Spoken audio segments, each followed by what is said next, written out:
بہت بہت موٹیویشنل، بہت ماشاءاللہ آپ نے ہوپ فل بات کی کہ مومن جو ہے وہ تو برداشت کرتا ہے، اور اجر پھر دیکھیں سبحان اللہ 50 50 صحابہ جتنا کیا اجر. بات. لہذا جب مشکلات بڑھ جائیں تو وہ مشکلات بڑھ جانے کا دور اصل میں صبر کے مواقع کا دور ہے. صحیح.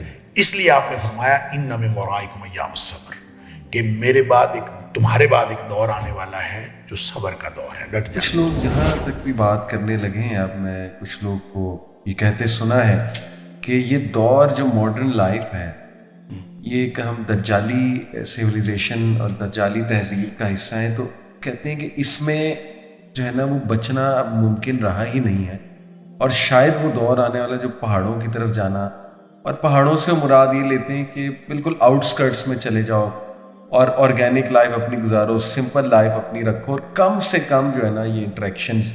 جیسے میں آپ کو مثال دوں، کل میں فیملی کے ساتھ ڈی ایچ اے آیا، یہ قریب ہی ہے، وہاں سے ایک ریسٹورنٹ میں ہم چلے گئے. میں ایسے اوائڈ کرتا ہوں لیکن بس فیملی کے ساتھ میں چلا گیا، 5-6 ہم لوگ تھے.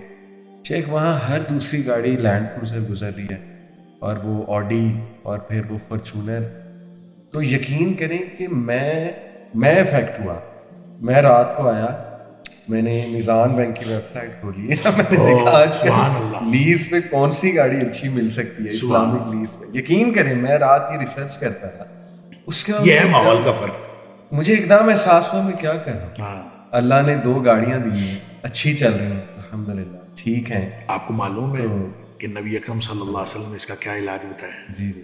آپ نے فرمایا کہ دنیا کے معاملے میں اپنے سے نیچے والے کو دیکھو، سبحان بے شک. پھر شکر گزاری کے جذبات پیدا ہوں، صحیح. اور دین کے معاملے میں ہمیشہ اپنے سے اوپر والے کو دیکھو. اس سے جو ہے آپ میں یہ احساس کمتری پیدا ہوگا کہ یار میں تو دین کے معاملے میں بہت پیچھے ہوں، مجھے اور زیادہ کرنا چاہیے، اور جو قوت عمل کو تحریک ملے گی. لہٰذا اتنا شاندار نفسیاتی فارمولہ ہے کہ آپ کو فوراً دیکھیں.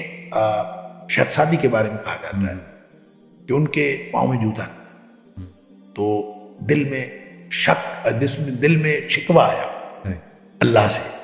پاؤں جلے نا جب تپتی ریت پہ، تو دل میں شکوہ آیا کہ یا اللہ جوتا ہی نہیں دیا، تو جوتا ہی تو دے دیتا، میں ننگے پاؤں جا رہا ہوں. تو آگے اللہ تعالیٰ نے ایک آدمی دکھایا جس کے پاؤں ہی نہیں تھے. جب وہ دیکھا تو پھر شکر پیدا ہوا کہ یا اللہ تیرا شکر ہے مجھے پاؤں تو دیے ہیں. تو اصل میں بات صرف اتنی ہے، آپ اپنے سے نیچے والے کو دیکھ لیں، اسی وقت شکر کے جذبات. تو دین کے معاملے میں ہمیشہ اپنے سے اوپر والے کو دیکھو، دنیا کے معاملے میں ہمیشہ اپنے سے نیچے والے.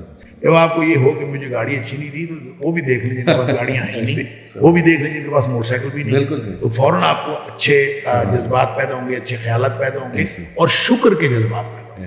تو شیخ یہ جو لوگ کہتے ہیں کہ نہیں یہ ماڈرن لائف میں بندہ مایوس ہی رہے گا تو آؤٹ سکرٹس پہ چلے جاؤ اپنی سمپل، آپ کو کیا لگتا ہے وہ دور آ گیا؟ دیکھیں بات اصل میں یہ ہے کہ جب دجال نکل آئے گا اور دجال ظاہر ہو جائے گا، اس کے بارے میں تو نبی کریم صلی اللہ علیہ وسلم نے واضح طور پر فرمایا کہ آپ اس سے دور جائیں، اس کی طرف جانے کی بجائے اس سے دور جائیں. لیکن جو اس سے پہلے زندگی ہے، اس زندگی میں پہاڑوں کی طرف نکل جانا یا غاروں میں جا کے زندگی گزارنا یا الگ، اس ایسے مومن کو پسند نہیں کیا گیا جو معاشرہ چھوڑ کے کہیں اور نکل جاتا ہے. اصل میں ہم امتحان کے لیے پیدا ہوئے ہیں، اور امتحان کمرہ امتحان میں ہی ہونا ہے. اگر آپ کمرہ امتحان ہی چھوڑ دیں تو وہ امتحان کیسا ہے؟ اس لیے نبی پاک صلی اللہ علیہ وسلم کا فرمان ہے المومن، یعنی 2 مومنوں کا تقابل کیا ہے. المومن الذی یخالط الناس، وہ مومن جو لوگوں کے اندر رہتا ہے، لوگوں میں رہتا ہے. وَيَصْبِرُ عَلَىٰ أَذَاهُمْ، اور ان کی طرف سے جو اس کو مصیبتیں، تکلیفیں، اس کو تلخی ترشی ملتی ہے، اس پر وہ صبر کرتا ہے. خیر من المومن الذی لا یخالط الناس ولا یصبر علی اذاہم، وہ اس مومن سے کہیں بہتر ہے جو لوگوں کے ساتھ انٹریکٹ کرتا ہی نہیں ہے اور اس کو اذیتیں ملتی نہیں ہیں اور وہ الگ بیٹھا ہے.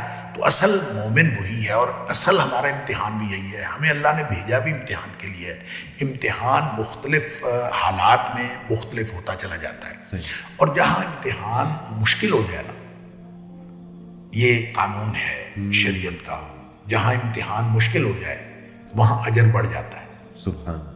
یعنی جتنا امتحان مشکل ہوتا چلا جائے، یعنی آج کے دور میں آپ اگر کہیں کہ جتنے بھی ماڈرن لائف ہے اس نے امتحان ہمارا مشکل کر دیا، تو جب ہم مشکل میں ہیں تو اتنا زیادہ صبر کرنا پڑتا ہے، تو جب اتنا زیادہ صبر کرنا پڑتا ہے تو اتنا زیادہ اجر ملتا ہے۔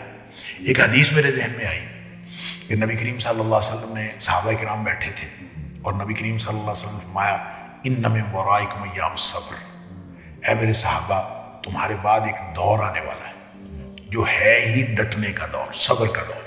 صبر کا معنی میں کرتا ہوں ڈٹنا۔ اصل میں صبر جب ہم اس کا لفظی معنی ہوتا ہے روکنا، اس چیز سے اپنے آپ کو، اس فطری رد عمل سے اپنے آپ کو روک لینا۔ اللہ اس کے رسول صلی اللہ علیہ وسلم کے حکم کی وجہ سے جو کسی بھی سچویشن میں فطری طور پر رد عمل پیدا ہوتا ہے اس کو صبر کہتے ہیں۔ یعنی خوشی کے موقع پر آپ کو جو دل چاہ رہا ہے اس کو حدود میں رکھنا صبر ہے۔ غم کے موقع پر جو آپ کو کیفیتیں ہو رہی ہیں اور حدود سے باہر نکلنے کو اس کو اپنے اندر رکھنا، یہ صبر ہے۔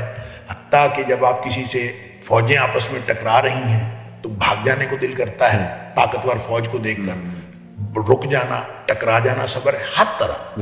لہٰذا جب مشکلات بڑھ جائیں تو وہ مشکلات بڑھ جانے کا دور اصل میں صبر کے مواقع کا دور ہے۔ اس لیے آپ نے فرمایا ان من ورائکم ایام الصبر، کہ تمہارے بعد ایک دور آنے والا ہے جو صبر کا دور ہے، ڈٹ جانے کا۔ ساتھ آپ نے فرمایا صبر ہوگا بڑا مشکل۔ کتنا مشکل؟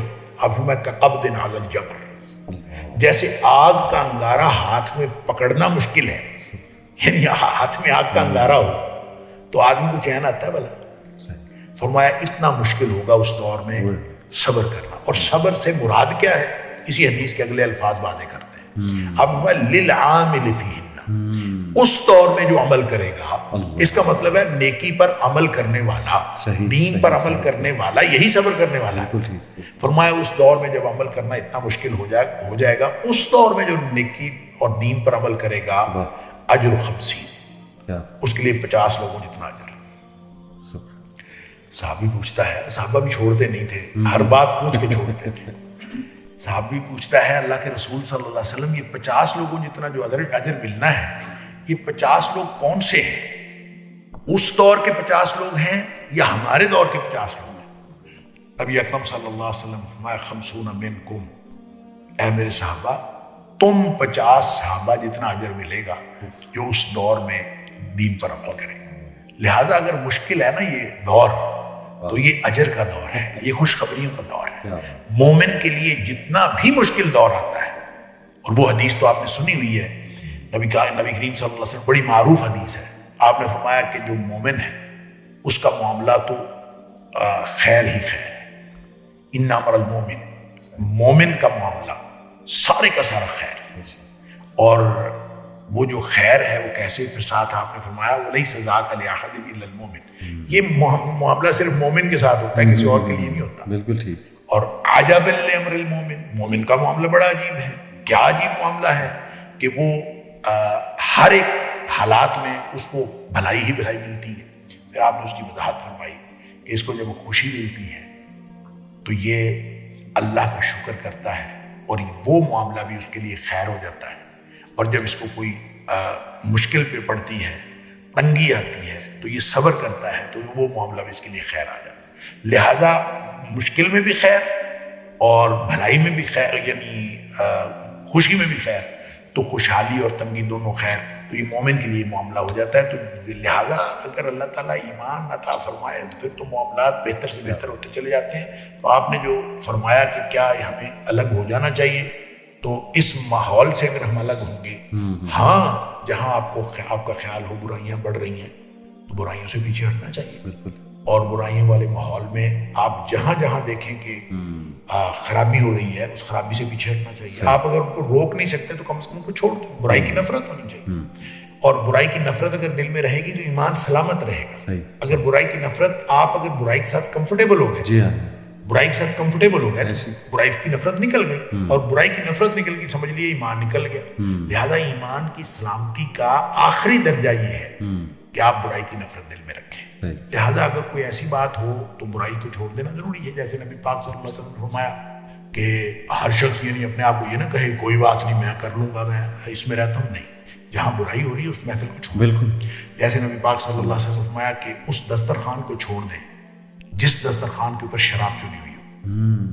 آپ کہیں کہ میں کون سا شراب پیتا ہوں, مجھے کیا شراب کوئی مجھے میرے منہ میں آ رہی ہے, تو نبی پاک صلی اللہ علیہ وسلم نے فرمایا اس دسترخوان پہ ہی نہ بیٹھے جس پر شراب چنی ہوئی. کیا افیکٹ ہو سکتا ہے؟ ہاں افیکٹ ہو سکتا ہے. کم از کم آپ, اس کا مطلب یہ ہے کہ آپ کمفرٹیبل ہو گئے, کہ وہ آپ کے ٹیبل پہ رکھی ہے تو آپ کمفرٹیبل ہو گئے. تو برائی کے ساتھ کمفرٹیبل ہونا یہ اصل میں ایمان کے ضائع ہونے کا خدشہ ہے, اس لیے کہ برائی کے ساتھ کبھی کمفرٹیبل. بہت بہت موٹیویشنل, بہت ماشاءاللہ آپ نے ہوپ فل بات کی کہ مومن جو ہے وہ تو برداشت کرتا ہے, اور اجر پھر دیکھیں سبحان اللہ 50 صحابہ جتنا. کیا بات, یعنی صحابہ کو اس دور میں اجر ملا تو ایک بندے کا ملا, تو ہمیں آج کے دور میں اجر ملے گا تو انشاءاللہ 50 صحابہ جتنا اجر ملے گا.